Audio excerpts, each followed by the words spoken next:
मित्र ने मुझे पूछा कि आप बार बार कहते हैं कि भीतर के आकाश से तादात्म्य बनाओ, भीतर की शून्यता को अनुभव करो और वही तादात्म्य बनाते हुए जीवन जियो। दूसरी तरफ आपने कहा कि जीवन का लक्ष्य जीवन ही है।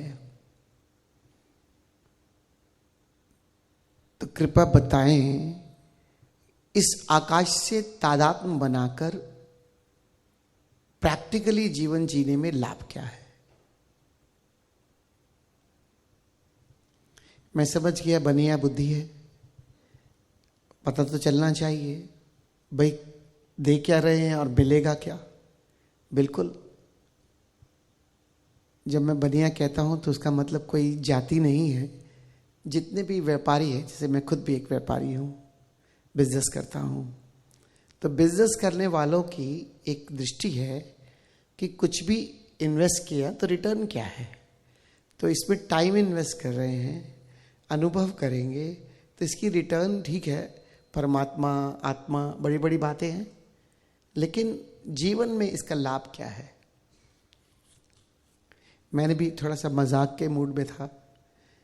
मुझे पता था उस मित्र का उसकी पत्नी से अक्सर मनमुटाव होता रहता है। वैसे तो सबका ही होता है।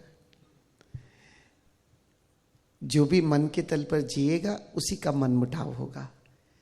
जो मन के तल से पार चला जाएगा उसका कभी किसी से मनमुटाव नहीं होगा। इसलिए मन और मुटाव दोनों यही शब्द है। और जितने मन के आवेश में जो जीते हैं उनका हर एक से मनमुटाव होना बहुत स्वाभाविक है। उसका कारण है मन है, द्वंद्व पैदा करता है। कितनी भी अच्छी से अच्छी कोई बात हो जाए आपके साथ, लेकिन ये मन उसी क्षण या कुछ मिनटों के बाद कोई ना कोई सवाल खड़ा कर देगा।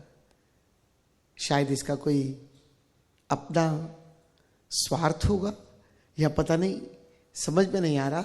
इसने मेरे साथ अच्छा किया भी तो क्यों किया। साधारण जीवन में कोई हमारे साथ अच्छा करता है तब भी ये मन द्वंद्व खड़ा करता है कि इसके पीछे कारण क्या है। ये जीवन शैली है, ये मन का पैटर्न है। इसमें इसका कोई मतलब नहीं कि रिश्ता पत्नी से है, दोस्त से है, पिता से है, माता से है, बहन से है, भाई से है। इसका कोई मतलब नहीं है। मतलब सिर्फ एक है, हमारे जीवन जीने का तल क्या है। अगर हमारे जीवन जीने का तल मन है तो मन मुटाव होना ही होना है।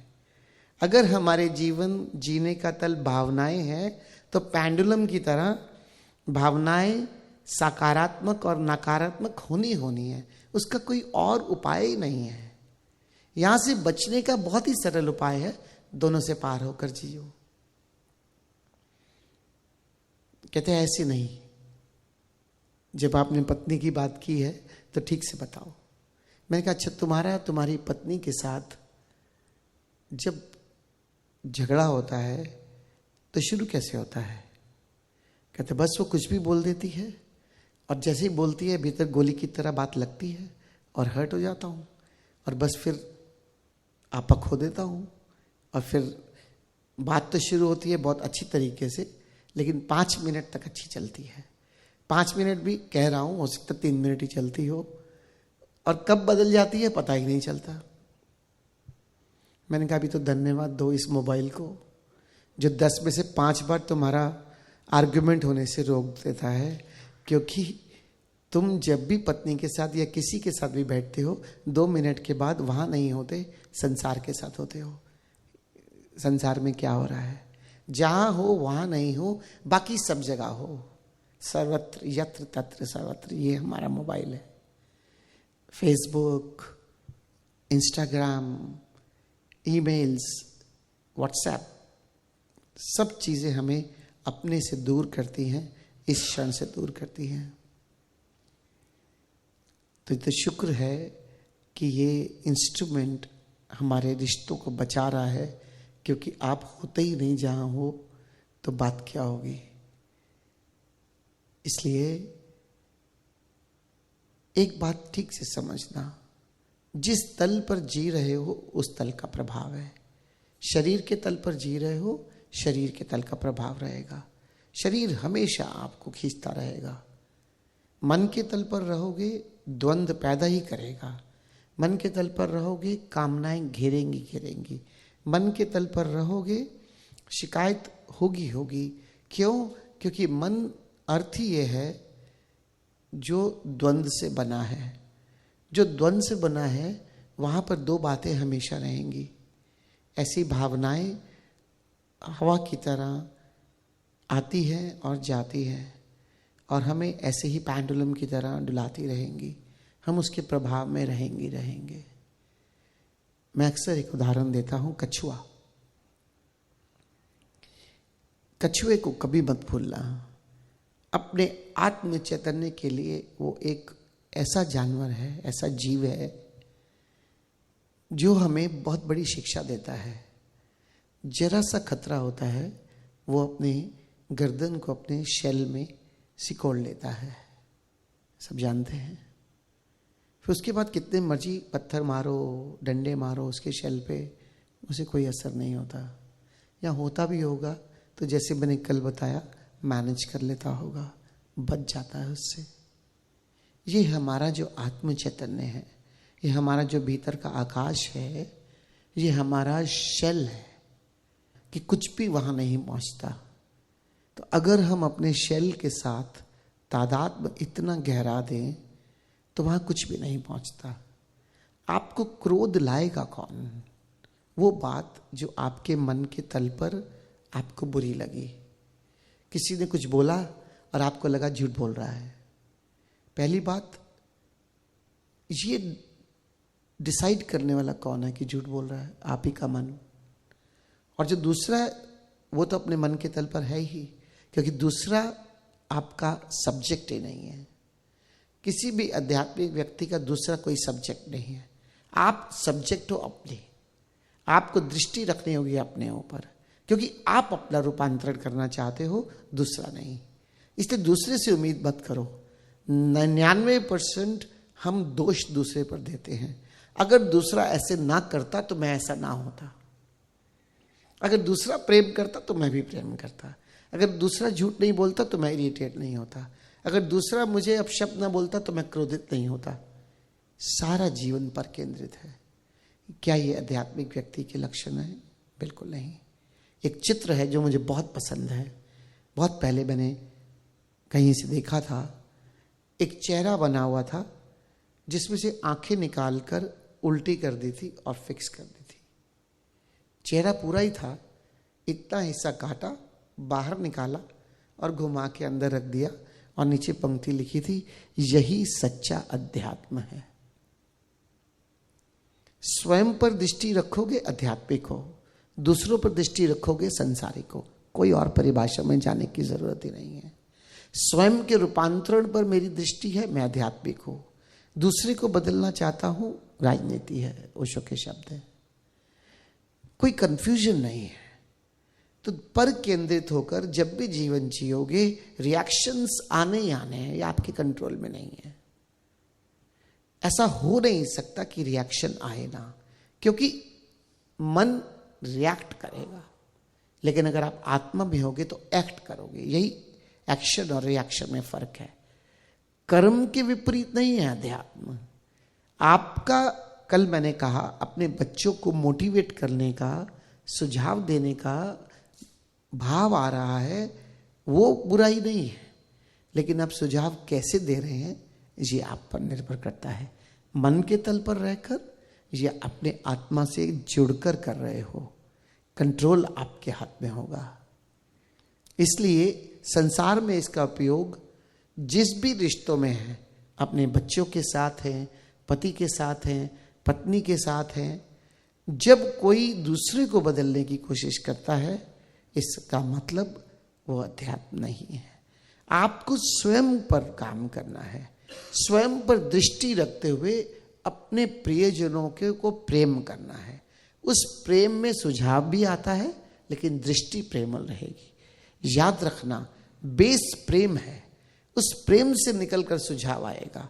अगर प्रेम को हटा दो तो सुझाव डोमिनेशन में बदल जाएगा। अगर प्रेम से हटा दो तो सुझाव कामना में बदल जाएगा। कामना फिर मन के तल की घटना है। प्रेम नहीं है आपके भीतर, इसका मतलब आप चैतन्यता से जुड़े नहीं हैं। दुनिया में जो भी करो इस आकाश के साथ जुड़ के करो, हर कृत्य पुण्य हो जाएगा। और दुनिया में कोई भी कृत्य करो, आकाश से हटकर शरीर मन के तल पर और भावनाओं के तल पर करो, बिल्कुल अध्यात्म नहीं है। कोई कंफ्यूजन मत पैदा करो अपने भीतर। स्वयं की याद है तो हर कृत्य पूजा है, स्वयं का विस्मरण है हर कृत्य पाप है। बहुत सीधी सीधी परिभाषा है। स्वयं का स्मरण नहीं है, मन के आवेश में आओगे ही आओगे। आप छोटा सा गैप दो, अपने आत्मा से थोड़ा सा पीछे हट जाओ, उसका विस्मरण कर दो, एक पल में मन आपको आके घेर लेगा। आपका कोई बचाव होने का रास्ता ही नहीं है, क्योंकि जन्मों जन्मों का पैटर्न है। मन मुझे घेरता है, मन मुझे डोमिनेट करता है, मन मुझे अपने आवेश में ले लेता है, मन मुझे मूर्छा में ले जाता है, मन ही सब कुछ कराता है। मन के हारे हारिए, मन के जीते जीत, मन ही करावे सुख साहिबी, मन ही करावे फजीत। ये मन ही जिताता है, ये मन ही हराता है। मैं नहीं जीत रहा, मैं नहीं हार रहा, ये मन मुझे हरा रहा है। और कभी कभी थोड़ा सा लालच देने के लिए कभी कभी मन जिता भी देता है, ताकि मुझे लगे जो हो रहा है बहुत सही हो रहा है।